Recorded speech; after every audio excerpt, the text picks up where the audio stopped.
Alright, ready mix is here. Shooting some shotcrete. Take you up and show you what we got going on.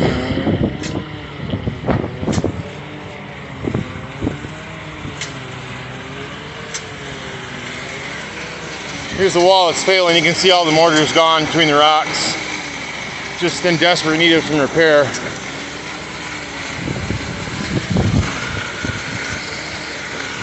Here's our nozzleman. You can see he's filling the rocks in with that shotcrete. Getting compacted right in there.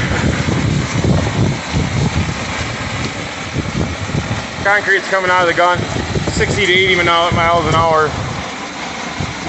Packing right in there, and it's gonna bond to that wall at a microscopic level, making one solid wall again. You can see how well it fills in there.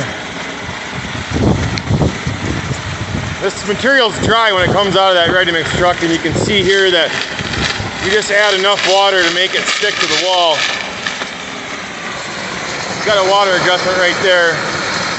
We can determine exactly how much water we can put in there depending on what we're doing, but you got it set just right. You can see it flow right around the rocks and fill up any small little area in there.